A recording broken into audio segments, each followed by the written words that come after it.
주사 쪽에요. 등기의 의미는 읽어보시면 되고요. 표제부, 소재지, 면적, 용도 등등. 그 다음에 갑구, 소유권, 소유자가 누군가를 보면 여기를 보면 알 수 있고요. 그 다음에 소유권 이유 권리에 관한 사항이 기재되는 게 을구, 저당권, 전세권, 가압류, 가처분. 이 가압류, 가처분은 을구에만 을구에만 해당되는 게 아니고 갑구에도 해당됩니다. 갑구에다가도 가압류, 소유권에다가도 가압류, 가처분 설정할 수 있어요. 을구에만 설정하는 건 아닙니다. 뭐 아직 시험 문제 나오지는 않았고요. 그 갑구 소유권에 관한 사항 해가지고 보존등기, 그러니까 제일 처음에 집 지은 사람이 등기하는 거죠. 그 다음에 이제 매매로, 요즘 금액이 안 나와 있죠? 옛날 거라 그래요. 요즘 금액이 기록이 됩니다. 그래서 다운계약서 쓴다는 말 아시죠?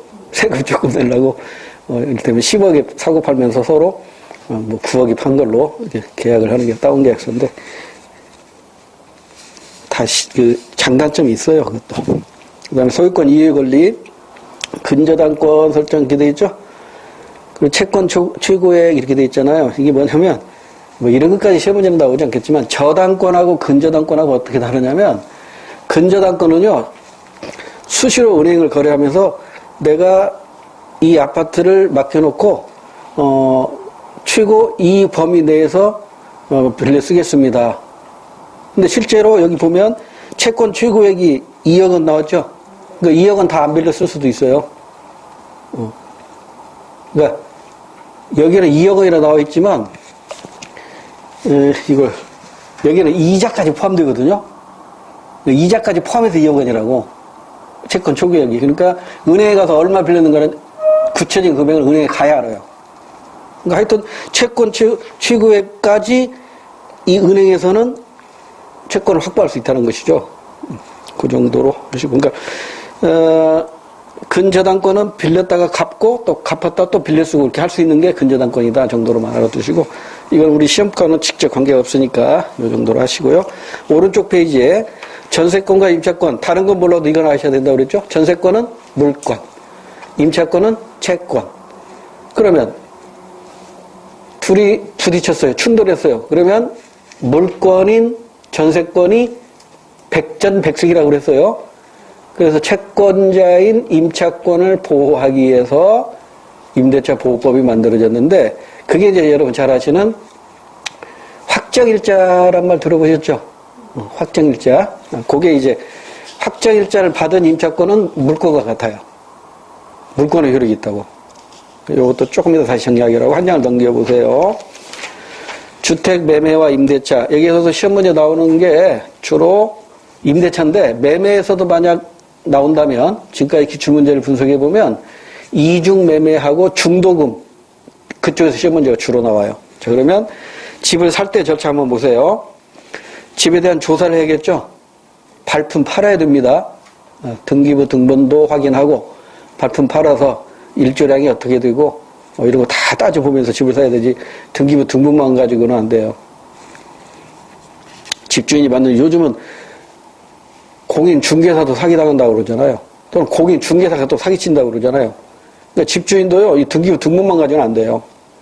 여권이라든가 주민등록증이라든가 뭐 의료보험증이라든가 이런 거 가지고 집주인을 확인해야 됩니다. 그 다음에 매매 계약서 작성, 계약금 지급, 통상 매매가의 10%, 뭐 이런 것까지 시험 문제 나온 적은 없습니다. 이건 관행이 그래요. 법으로 정해진 게 아니고요.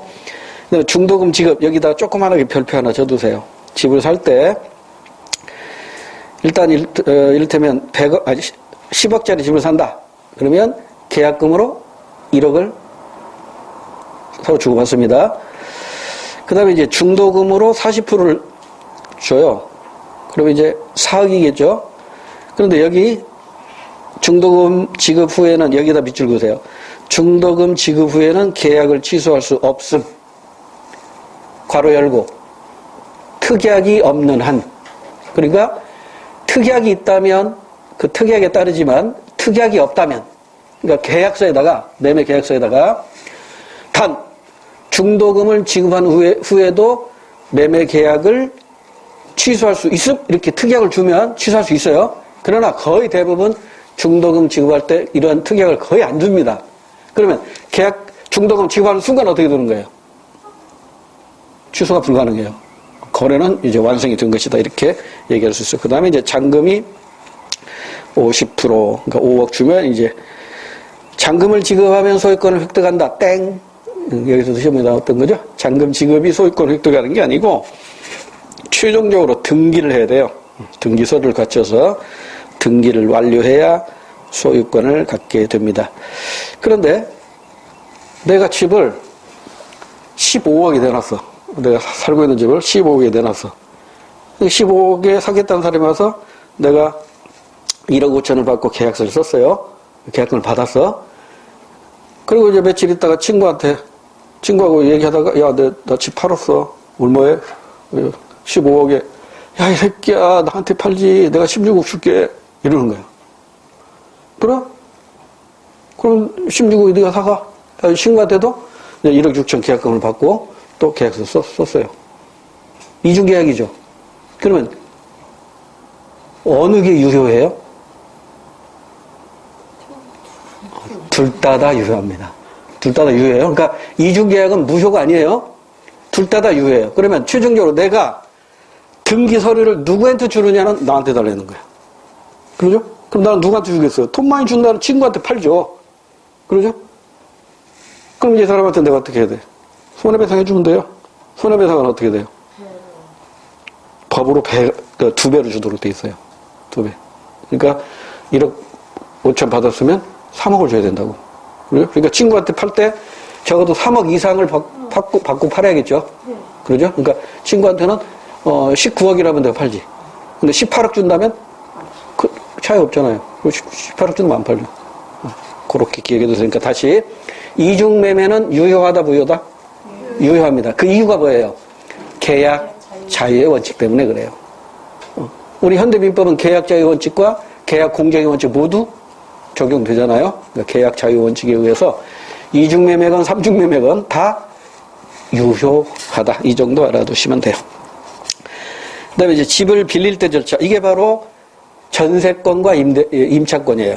근데 전세권은 물건이고 임차권은 채권이라고 그랬죠. 근데 전세권은 물건이기 때문에 반드시 어떻게 해야 된다? 등기해야 되죠. 근데 집주인이 등기에 동의를 해줘, 안 해줘? 안 해준단 말이에요. 그래서 오늘날 대부분의 전세, 말로는 전세지만 그게 임대차란 말이에요. 자, 그래서 이제 채권인 임차권은 전세권하고 싸우면 100점 100패라고요. 그럼 어떻게 하면 전세권을 이길 수 있을까? 이제 그걸 조금 이따 다시 정리하기로 하고요. 자, 빌릴 때 절차. 집에 대한 조사는 똑같고, 집주인이 받는지 확인하는 것도 당연히 똑같고, 전월세 계약서 작성해야겠죠? 등기부등본 확인해야 됩니다. 잔금을 지급하고 입주. 자, 여기 보세요. 잔금을 지급하고 입주에다 동그라미 치세요. 이사 가야 돼요. 입주하지 않으면 임대차 보호법에 보호를 못 받아요. 그 다음에 입주 다음에 주민등록이라고 돼 있죠? 입주와, 그러니까, 임대차 절차에서는 시험 문제가 여기서 나와요. 임대차 절차에서, 이사, 즉 입주하고,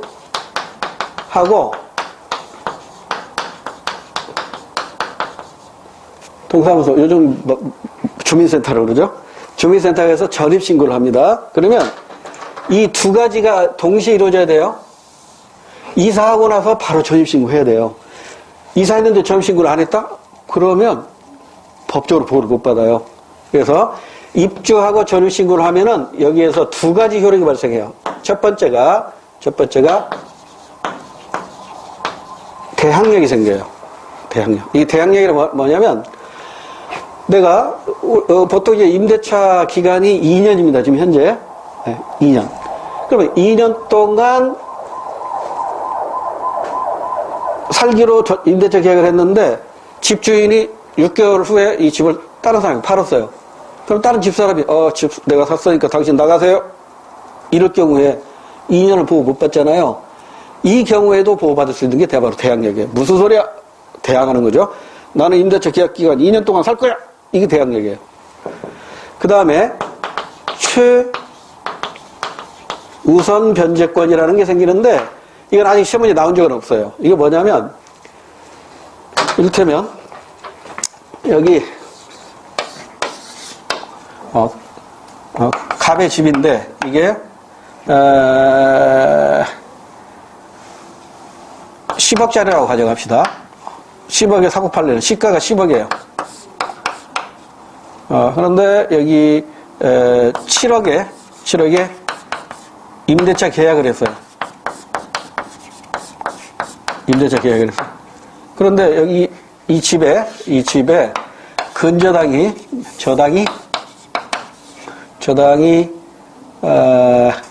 5억이라고 합시다.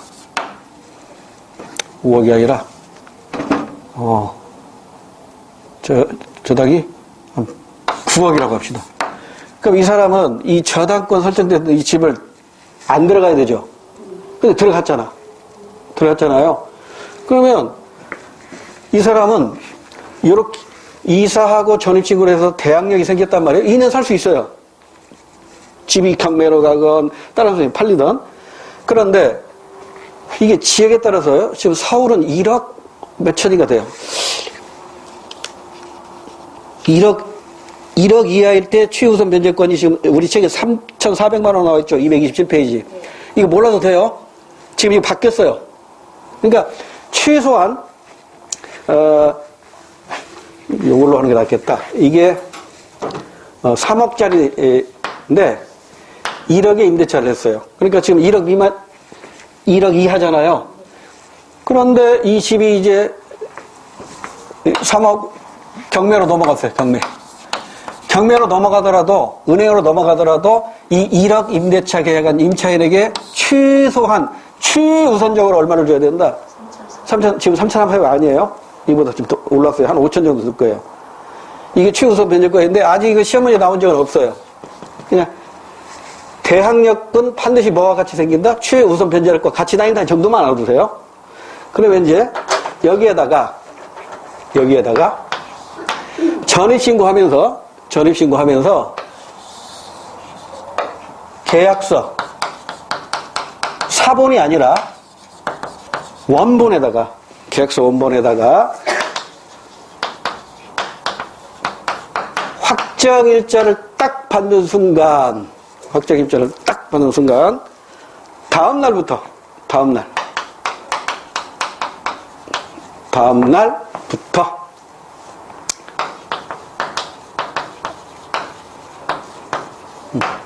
우선 변제권이 생깁니다. 이게 시험문제를 조금 어렵게 되면 이렇게 돼요.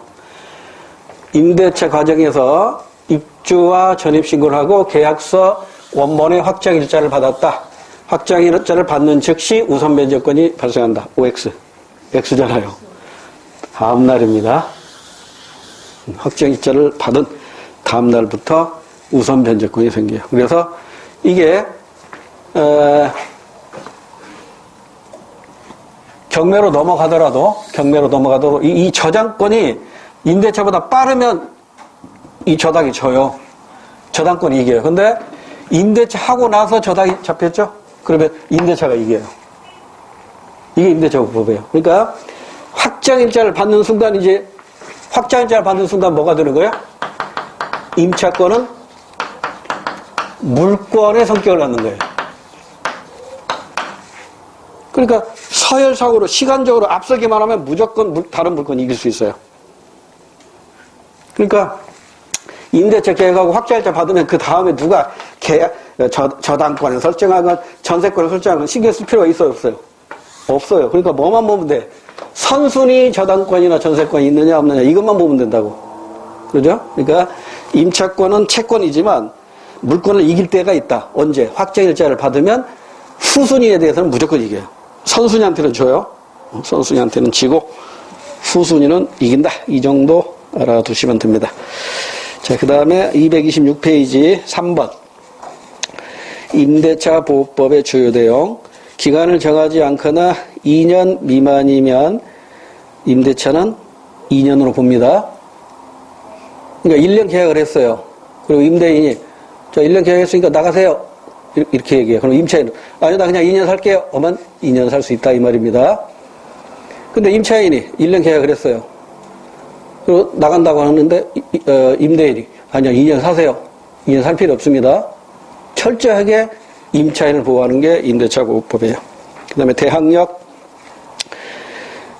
입주하고 전입신고를 갖추면 매매 등으로 임대인이 바뀌더라도 집주인이 바뀌더라도 남은 임대차 기간에 계속 거주할 수 있습니다. 그 다음에 우선 변제권 입주 전입신고 플러스 확정일자 어디에다? 계약서 원본에다. 경매에서 후순위 권리자에 비해 우선하여 보증금을 변제받습니다. 선순위 권리자한테는 깨져요. 저당권자나 전세권자에 대해서 선순위자한테는 지지만 후순위 물권자에 대해서는 이긴다. 이렇게 기억하시고요. 계약의 갱신. 자, 이게 이번에 바뀌었어요, 법이. 계약 만료 2개월로 바뀌었습니다. 계약 만료 1개월 전을, 이게 이번 달부터 그래요. 지난달부터. 얼마 안 되죠? 우리 시험 볼 때는 1개월이 아니라 이제 2개월로 바뀌어진 거예요. 그래서 계약 만료일 2개월 전까지 아무런 말이 없으면 같은 조건으로 다시 임대차한 것으로 본다. 됐죠? 그 1개월을 2개월로 바꾸세요. 요것만 혹시 모르니까. 그 다음에 최우선 변제권은 이따 정도만 알아두시고 금액은 절대 암기할 필요 없습니다. 시험 문제 안 나오니까. 최우선 변제권은 대항력하고 같이 나뉜다 정도만 알아두세요. 그 다음에 밑에 임차권 등기 명령제도. 이게 뭐냐면 이거예요. 그런 경우 종종 있잖아요. 계약 기간이 끝났어요. 계약 기간이 끝나서 나 이제 나가야겠습니다 하는데 집주인이 나 돈 없다고 뱉자 이거야. 나 돈 없으니까 다른 사람이 들어올 때 내가 줄게. 골치 아프잖아요. 그러면 다른 데를 일단 이사를 갔어. 그럼 이사 가는 순간 전입신고는 돼 있더라도 이사 가는 순간 이게 없어지니까 이것도 없어진단 말이야 다. 그러니까 이사 가면서 법원에다 신청하는 거예요. 내가 지금 보증금을 못 받고 이사 가는데 내가 이사 가는 순간 이게 없어지지만 지금 전세권 임대인이 돈을 못 줘서 내가 직장 관계로 먼저 갈 수밖에 없는 거니까 등기부에다가 나의 임차권을 좀 등기 좀 해주십시오. 그러니까 이사 가더라도 이것을 유지할 수 있도록 해달라 이 말이죠. 그럼 법원에서 허락을 해주면 그게 바로 임차권 등기 명령제도입니다. 그러니까 임차권 등기 명령제는 예외적으로 채권이기 때문에 등기가 안 되지만 예외적으로 기간이 만료됐는데 보증금을 받지 못할 상황이 있을 때 이걸 법적으로 확보하기 위해서 법원에다 신청해서 등기하게 되는 게 바로 임차권 등기 명령 제도다. 근데 아직 시험 문제 한 번도 안 나왔어요. 언제 나올지 몰라요. 그 다음에 넘어가서요. 자, 이제 사법 끝났고 이제 공법 중에 형법으로 넘어갑니다. 자, 이제 우리 교재 232쪽에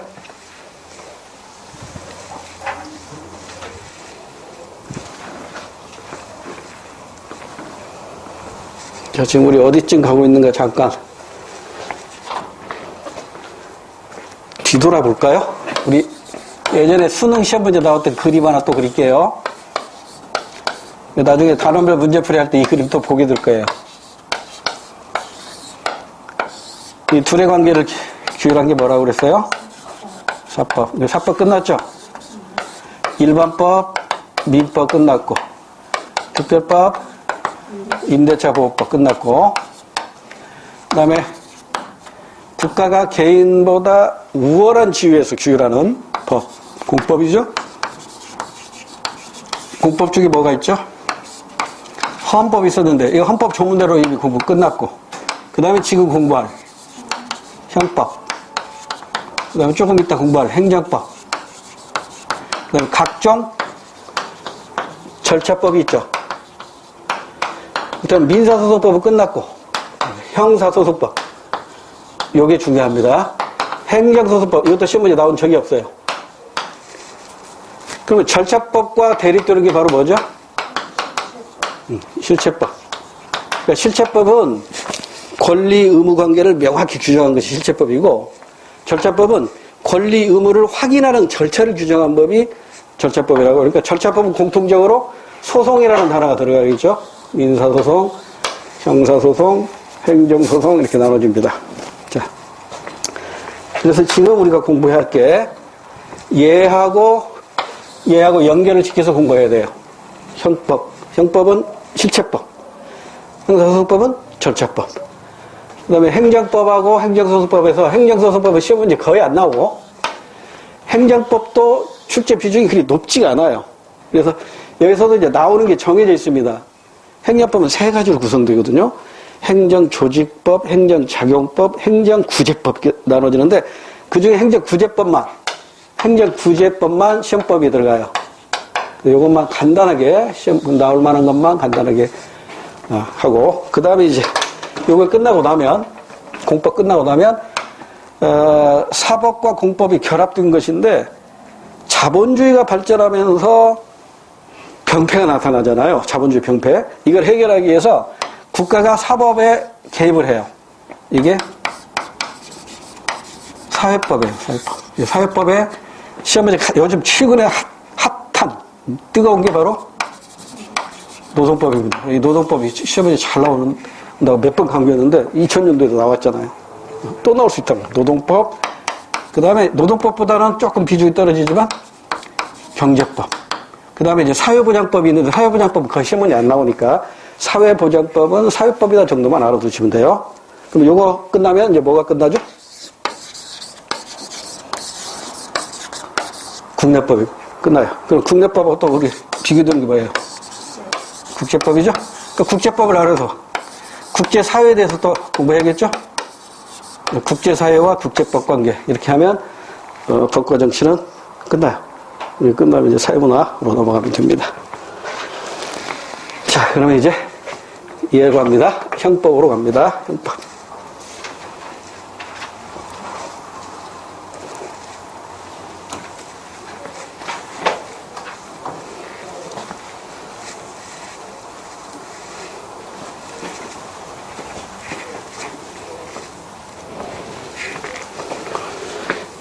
이 형법은 시험문제 낼 게 많아요. 형법.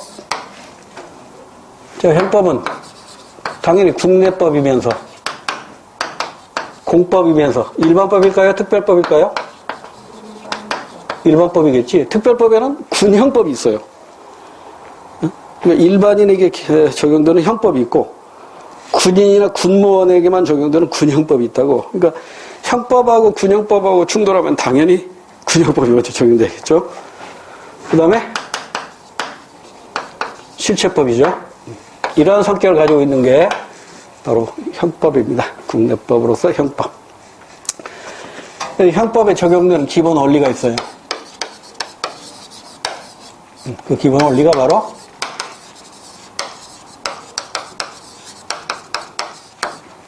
범죄와 형벌의 종류 및 내용은 법률로 정한다. 이게 죄형 법정주의죠. 왜 죄형 법정주의를 채택했을까요? 기본권을 보장하기 위한 거겠죠. 국민의 기본권 보장의 목적이죠. 국민의 기본권 보장을 해서 죄형 법정주의를 채택하고 있는데, 이로 인해서 이건 조금 이따 다시 정리해 드릴게요. 뒤에 가서 파생되는 게 있어요. 파생원칙 5가지 정도가 있는데 이건 조금 이따 다시 하기로 하고요. 자, 여기에서는 먼저 죄와 범죄와 형벌의 종류 및 내용은 법률로 정한다 이거죠. 법정. 당연히 국회에서 정하겠죠. 국회. 죄 이건 범죄에 약조할 것이고, 형 이건 형벌에 약자겠죠. 그래서 일정한 범죄 행위에 대해서는 일정한 형벌을 부과해야겠죠. 근데 이것이 모두 어떻게 됐다? 법률로 정해져 있어요. 그래야 국민의 기본권을 보호해 줄 수 있겠죠. 그러면 이 범죄가 성립되기 위해서는 다음 세 가지를 순서대로 충족시켜야 돼요. 이 세 가지를 순서대로 충족시켜야만이 범죄가 성립됩니다. 그러면 이게 순서대로 충족을 못 시키면 그건 범죄가 아니겠죠. 그래서 법률이 없으면 범죄도 없는 거예요. 그죠? 법률이 없으면 처벌도 없어요. 이게 죄형 법정주의를 대변하는 대표적인 명언이죠. 법률이 없으면 범죄도 없고 법률이 없으면 처벌도 없다. 그러니까 범죄는 법으로 딱 정해놨다고. 근데 범죄가 성립되려면 이 세 가지. 첫째,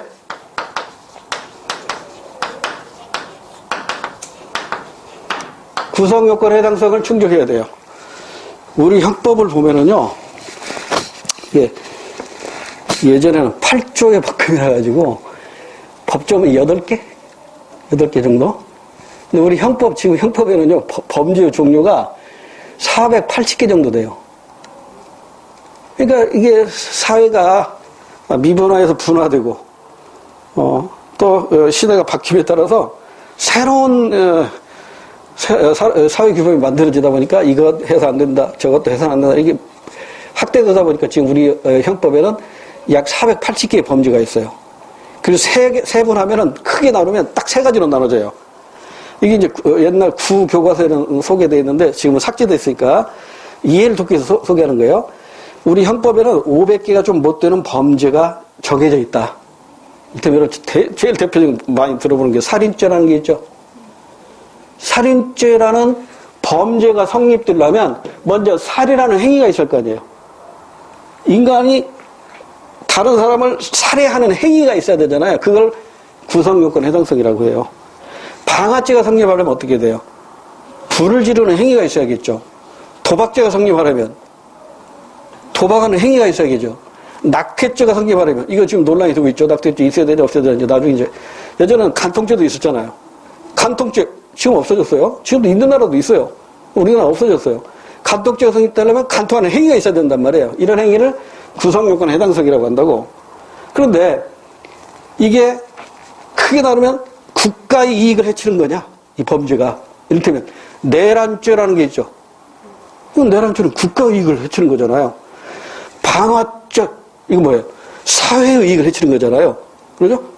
간통죄, 사회의 이익을 해치는 거잖아요. 근데 강간죄, 이건 법률 용어인데 우리나라 이것을 신문에서는 성폭행 이렇게 표현하죠. 강간죄, 이것은 개인의 이익을 해치는 거거든요. 그러잖아요. 그래서 크게 세 가지로 나눈다고. 국가 이익을 해치냐, 사회 이익을 해치냐, 개인의 이익을 해치냐, 이렇게 크게 나누면 세 가지로 해가지고 또 세분해가지고 한 500개 정도 돼. 그 500개 정도 되는 그 범죄 행위에 해당하는 행위를 해야 된다는 거예요. 그걸 구성요건 해당성이라고 그래요. 그러면 이 구성요건 해당성만 가지고 범죄가 성립되는 건 아니에요. 그러면 살인을 했어요. 살인을 했어? 그래? 이거 범죄될 가능성이 높지라고 범죄 가능성이 있죠. 그러니까 범죄로 간주될까요? 범죄로 추정될까요? 범죄로 추정되는 거예요. 아까 제가 말씀드렸잖아요. 간주하면 이거 못 바꾸는 거라고. 추정하면 바꿀 수 있단 말이에요. 그러면 사람을 살해를 했어. 그럼 이거 범죄될 가능성이 있잖아요. 그럼 범죄를 일단 추정을 하고 그 다음에 두 번째로 따지는 거예요. 그러면 사람을 살해를 했는데 그게 법을 위반했느냐 안 했느냐 이걸 따져야겠죠. 사람을 살해했는데 알고 보니까 간첩이야. 또는 적군이야. 그럼 살해해도 되잖아요. 그러죠? 근데 그게 아니라면 그건 법을 위반하는 거겠죠. 이웃을 아무 죄 없는 이웃을 살해를 했다. 그런 범죄가 성립되는 것이죠. 그 입법성. 그러면 그 입법하게 사람을 해쳤다면, 입법하게 불을 질렀다면, 입법하게 도박을 했다면 그 행위자에 대해서 무엇을 물어야 되죠? 네가 잘못했으니까 네가 책임을 져. 그 책임을 물을 수 있어야 돼요. 책임성이 없다면 범죄가 성립이 안 되겠죠. 그래서 구성요건 해당성, 다음에 율법성, 다음에 책임성 이렇게 순서로 따지는데 구성요건 해당성 별로 시험이 될 게 없어요. 아까 얘기한 대로 어떤 범죄 행위를 하기만 하면 되는 거니까. 근데 입법성에 대해서 아까 얘기했잖아요. 사람을 살해를 했어. 근데 전쟁터에서 적군을 죽였어. 그럼 그건 범죄가 아니잖아요. 근데 입법성이 없는 거잖아요. 그래서 법에서 입법성이 조각이 된다. 이 조각이라는 게 법률 용어예요. 조각이 된다. 이 말은 뭐냐면 우리 평소에 알기 쉽게 얘기하면 지워져요. 법을 위반했는데 그걸 무마가 돼. 지워져. 용서가 되는 거야. 그걸 조각이라고 해요. 이 위법성이 조각되는 사유로 인하여 위법성 조각 사유로 인해서 범죄가 성립되지 않는 게 5가지가 있어요. 5가지. 첫 번째가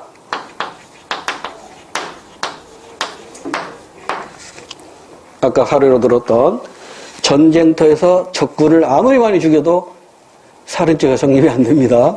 오히려 영웅대우를 받습니다. 의사가 환자의 환부를 칼로 도려내는 행위도 상해죄가 성립이 안 됩니다. 의사의 정당 행위이기 때문입니다. 권투 선수가 링 위에 올라가서 시합하는 과정에서 상대방을 마구 두드려 패도 폭행죄가 성립이 안 됩니다. 안타깝게 사망을 하더라도 살인죄가 성립이 안 돼요. 정당 행위를 했기 때문이죠. 그 다음에 정당방위라는 게 있어요. 이 개념은 깊이 들어가면 골치 아픕니다. 우리 시험 수준에서만 공부하시면 돼요. 나와 타인, 그러니까 나의 생명과 신체에 위협을 당했을 뿐만 아니라 다른 사람의 생명이나 신체에 위협을 당하는 순간 그 위협으로부터 벗어나기 위한 행위로 인해서 사람을 다치겠다거나 사람을 죽였다 하더라도 이것은 범죄가 성립되지가 않아요. 강도가 집에 들어와가지고 나를 죽이려고 물건 훔치다가 잡히니까 물건 가지고 나가면서 칼을 막 휘두르는 거야. 휘두르는 칼을 피하면서 야구방맹이셨고 야구방맹이 싸웠어. 근데 불행하게도 야구방맹이 한 대 맞고 강도가 절도했어. 119에 신고해서 병원으로 옮긴 중에 사망을 했어요. 정당방위로 보느냐 과잉방어로 보느냐, 이건 이 교실에서 판단할 일이 아닙니다. 법정에서 판단할 일입니다. 그래서 정당방위로 인정이 되면 위법성이 사라져요. 그래서 범죄가 성립되지 않습니다. 그 다음에 세 번째, 자구행위. 이거 시험 문제에 나왔던 사례를 들어드릴게요. 친구가 돈을 빌려갔는데 돈을 안 갚고 해외로 도망간다는 소식을 다른 친구로부터 듣고 공항으로 달려갔더니 마침 비행기 수속을 받고 있는 거야. 이들은 어떻게 해야 돼요? 내가 직접 친구 비행기 못하게 잡아야겠죠? 자꾸 파출소로 가건 항공대 수사대로 가건 그렇게 가야 됩니다. 자구행위입니다. 스스로. 왜냐면 나 아니면 지금 이걸 해결할 수가 없어. 그럼 내가 스스로 해결해야 할 거 아니에요. 자구행위입니다. 긴급필요. 자, 이것도 시험 문제, 기출 문제로 소개할게요. 이를테면 맹견이 골목길에서 나를 향해서 막 달려오는 거야. 이걸 맹견을 피하기 위해서 이웃집 담을 덮다가 그만 이웃집 뭐 대문을 좀 부수겠다거나 그 담장 안에 있던 뭐 항아리가 좀 깨졌다거나 이런 경우에 민사상으로 변제만 해주면 되는 것이지 범죄는 성립되지가 않아요. 이게 바로 긴급 피난이고요. 마지막이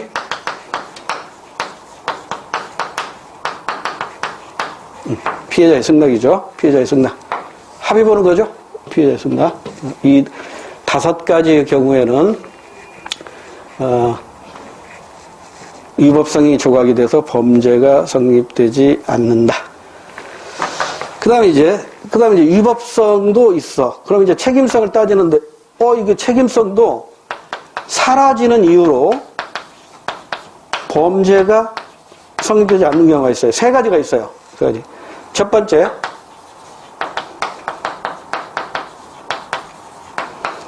형사 미성년자.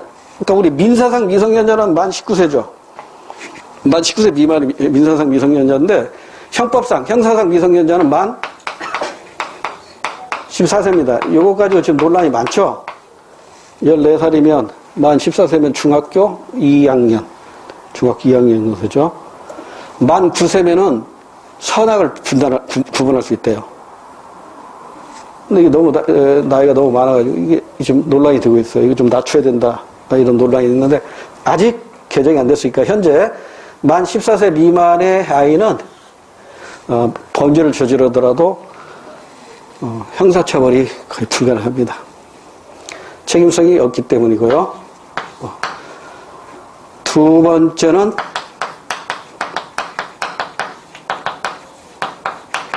심신상실자. 정신병자일 수도 있고요. 근데 여기 정신병자 자체만 가지고는 심신상실자로 보지 않으니까 가장 대표적인 게 장님입니다. 그러니까 정신병자도 그 정도가 다양하잖아요. 정신병원에서 판단해야 될 문제니까 정신병자 이거 하나만 가지고는 심신상실자라고 볼 수는 없고 장님은 대표적인 심신상실자죠. 장님. 제가 여러 번 말씀드렸습니다만 이 장님 얘기 나오면 내가 잊을 수 없는 친구 있어요. 잊을 수 없는 친구. 그 친구 이름이 일성이. 하여간 어렸을 때 걔 무지하게 우리 애들한테 놀림당했어요. 왜냐면 그 당시 김일성, 북한은 김일성이 살아있을 때거든요. 야, 일성아! 김일성. 이름 성도 김이야. 근데 걔 아버지가, 저녁에 피리 부는 사람이에요. 저녁에 피리 불고 다녀. 뭔지 아시죠? 안마다야. 예전에 장님들이 저녁에 피리 불면서, 그럼 이제, 불러가지고 집에서 이렇게 안마 받고 그랬잖아요. 근데 걔네 아버지가 추석날이야. 우리 집하고 걔네 집하고는 좀 거리가 있는데, 우리 집 앞에 막 나와 있는데, 그 일성의 아버지가 한복을 쫙 차려입고, 선글라스 딱 끼고 지팡이 입고 온 거야. 그래서 일성의 아버지 안녕하세요. 이렇게 인사를 했어요. 누구냐? 아, 일성이 친구 아무개입니다. 그래. 공부 잘하지? 그러는 거예요. 그런데 마침, 그런 얘기 하고 있는데 마침 내 앞으로 엄마하고 딸인 것 같아. 한복을 곱게 입은 여자 둘이 우리 앞으로 이렇게 딱 지나가요. 근데 일성의 아버지가 이 귀가 굉장히 밝아요. 이 눈은 안 보이지만 귀가 굉장히 밝아요. 이 지팡이로 그 두 여인이 딱 지나가는데 앞으로 딱 막더라고요. 앞으로 딱 막아요. 근데 이제 선글라스 끼고 한복 입은 사람이 딱 깜짝 놀죠. 근데 딱 보면 알지. 장님이란 거. 근데 일성의 아버지가 딱 뭐라고 하냐면 그때 깜짝 놀랐어요. 그 두 여자를 이렇게 정면으로 이렇게 쳐다보고 고개를 끄덕끄덕 해요. 그러더니 한복 참 곱다 그런 거야. 장님인데 못 보잖아요. 그런데 한복 참 곱다 하고 지팡이를 딱 내리더라고. 나 그때 충격받았어요. 어렸을 때. 장님 아닌가? 볼 수 있나? 못 봐요. 못 보는데 귀로 들은 거야. 한복 소리를 귀로 듣고 딱 받고 그냥 나중에 내가 어른이 돼서 그걸 깨달았다니까요. 참 일성의 아버지 정말 그때 여유 있는 분이었구나. 그 여유 없어 그런 말 못해요. 장님이 길거리 지나가는 여인네들 딱 붙잡아놓고 한복 참 곱다. 나중에 깨달았어요. 그런 여유를 가지고 있었구나. 그분이 신체적으로는 불구했지만 정신적으로는 불구는 아니었구나. 참 멋진 아버지였구나. 근데 오래 못 살더라고요. 그 동네에서. 다른 동네로 이사 가가지고 그 친구는 헤어졌는데 지금도 그 친구가 보고 싶어. 해돋이도 보고 싶고 일성이도 보고 싶고 달맞이도 보고 싶고. 자, 세 번째입니다. 세 번째, 이게 이제 최근에 시험 문제 가끔 언급이 되더라고요. 세 번째가 뭐냐면 강요 협박에 의해서 범죄를 저질렀을 때는 책임성을 묻질 않아요. 이를테면 자기 아들이 납치됐어요. 근데 납치범이 전화를 해가지고 야, 너네 회사 기밀문서 빼와. 안 빼오면 네 아들 죽일 거야. 그럼 아들 살려야 되잖아요. 그래서 회사 기밀문서 훔쳐다가 줬어. 이때는 책임성을 묻지 않겠다는 거예요. 협박이나 강요 때문에 범죄를 저질렀다면 책임성을 묻지 않겠다. 책임성 조각사유로 범죄가 성립되지 않습니다. 그러면 이런 범죄 행위에 대해서는 응분의 형벌을 부과해야겠죠. 그래서 전통적으로는 인과 응보형을 채택했습니다. 여러분 잘 아시다시피 눈에는 눈, 이에는 이. 상대방이 다른 사람의 오른 눈을 다치게 했으면 똑같이 오른 눈을 다치게 해주는 거죠. 인과 응보입니다. 그러나 오늘날은 어때요? 그렇지 않고 교화형으로 바뀌었죠. 오늘날은 교화형 위주로 가고 있다. 그래서 교화형 위주로 한다는 얘기는 사형제도가 폐지되고 있다는 얘기죠. 그러니까 우리나라는 사형제도는 있지만 사형 집행을 지금 거의 20년, 30년 이상 안 하고 있기 때문에 사형 폐지국으로 보고 있어요. 자, 오늘날은 일단 인과응보형이 아니라 교화형 위주로 바뀌어지고 있다. 그래서 이 형벌의 종류는 4가지가 있어요. 이것도 뭐 법조문대로 순서대로 암기만 하면 되죠. 제일 무거운 형벌이죠.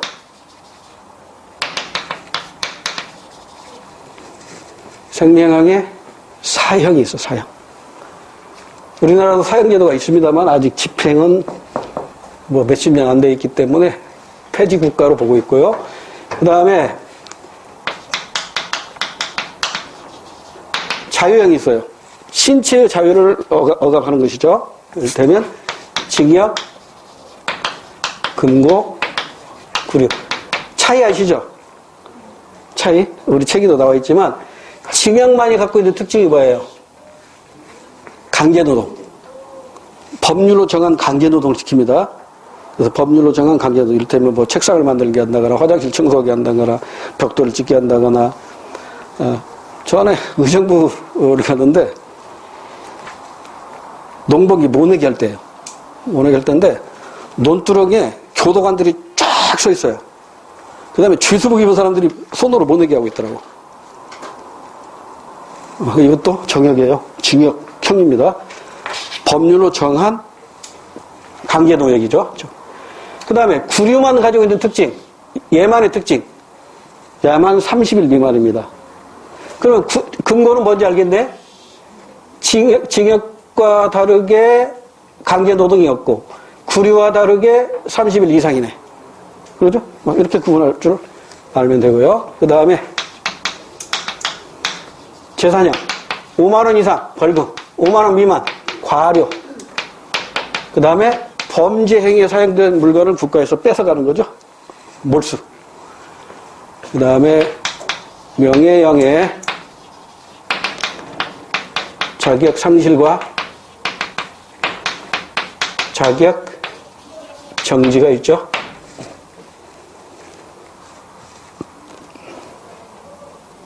종류만 아시면 돼요. 종류. 그런데 최근에는 이 형벌과 더불어 이걸 보완하기 위해서 보완처분이라는 게 있어요.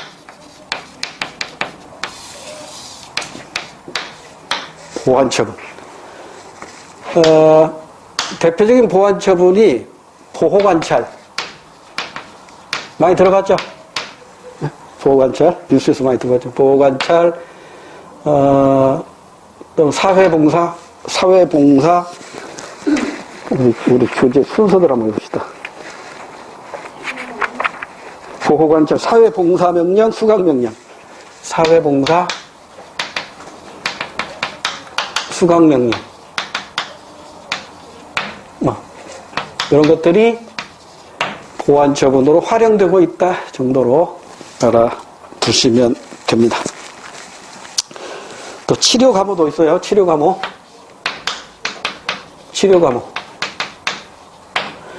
마약이나 알코올에 중독으로 사고 낸 사람들이 있잖아요. 치료 감호 청구하는데 제가 제 친구 중에 뭐 범죄자는 아닌데 얘는 꼭 1년에 한 번 아니면 2년에 한 번씩 꼭 술을 마시고 엄청난 일을 벌여요. 그러니까 이제 걔네 집에서 강제로 알코올 중독 병동에 입원을 시켰어요. 그래서 제가 문병 간다고 갔는데, 알코올 클리닉 그 병동 가니까 이게 치료 감호소하고 거의 비슷하게 생겼더라고요.